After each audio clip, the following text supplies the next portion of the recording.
ఇక భారతీయ జనతా పార్టీ నోరు తెరిస్తే అబద్ధాలే. ఇక అబద్ధాల పోటీ పెడితే అయ్యా ఇక వాళ్ళని ఎవరు తట్టుకోలేని పరిస్థితి ఉన్నది. ఆ మోడీ వాట్సాప్ యూనివర్సిటీలనే మొత్తం అబద్ధాల యూనివర్సిటీ. ఈ అబద్ధాల యూనివర్సిటీలో పీజీలు పిహెచ్డీలు డాక్టరేట్లు పొందిన వాళ్ళందరూ నోటికొచ్చిన అబద్ధాలు చెప్తారు, ఏ ఒక్కటి కూడా నిజం మాట్లాడరు. అందుకే ఇవాళ బీజేపీ నాయకులని ఈ వేదిక మీద నుంచి నేను ప్రశ్నించదలుచుకున్నా. 10 ఏళ్ళు నరేంద్ర మోడీ గారు ఈ దేశ ప్రధానమంత్రిగా ఉన్నారు, అమిత్ షా గారు హోంశాఖ మంత్రిగా ఉన్నారు, కిషన్ రెడ్డి గారు 5 ఏళ్ళు ఇక్కడనే మంత్రిగా ఉన్నారు. ఏమి తెచ్చిండ్రు తెలంగాణకు, ఏమి ఇచ్చిండ్రు తెలంగాణకు? ఆనాడు పునర్విభజన చట్టంలో సోనియామ్మ ఇచ్చిన బయ్యారం ఉక్కు కర్మాగారాన్ని కాలగర్భంలో కలిచేసింది.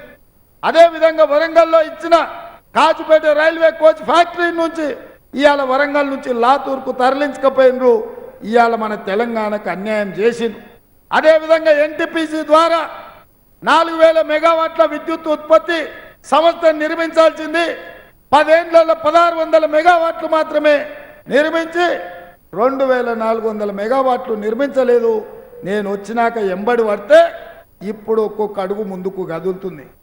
రంగారెడ్డి జిల్లాలో ఐటీఐఆర్ కారిడార్ అన్నాడు సోనియామ్మ ఇస్తే దాన్ని మొత్తానికే రద్దు చేసిరు.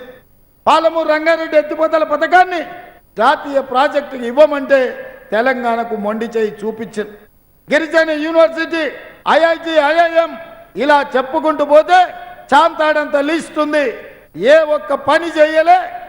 గుజరాత్కు మాత్రం బుల్లెట్ ట్రైన్ తీసుకెళ్ళిరు, సబర్మతి రివర్ ఫ్రంట్ తీసుకెళ్ళిండ్రు. ఇవాళ గిఫ్ట్ సిటీని నిర్మించుకున్నారు. లక్షల కోట్ల రూపాయలు నిధులు తరలించకపోయినరు. నేను అడుగుతున్న బీజేపీ వాళ్ళను, గుజరాత్లో ఉన్నోళ్ళే మనుషులా? తెలంగాణలో ఉన్నోళ్ళు మనుషులు కాదా? తెలంగాణ పట్ల ఈ వివక్ష మంచిదా?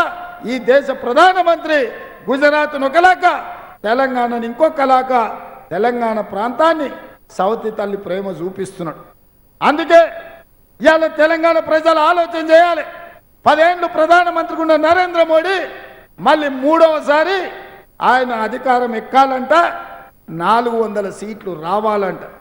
ఎందుకు అడుగుతుర్రా 400 సీట్లు?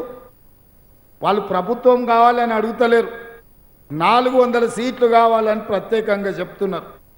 ఇక్కడే ప్రమాదం పొంచి ఉన్నది మిత్రులారా. ఇవాళ ఈ తెలంగాణ సమాజం అప్రమత్తంగా ఉండాలి.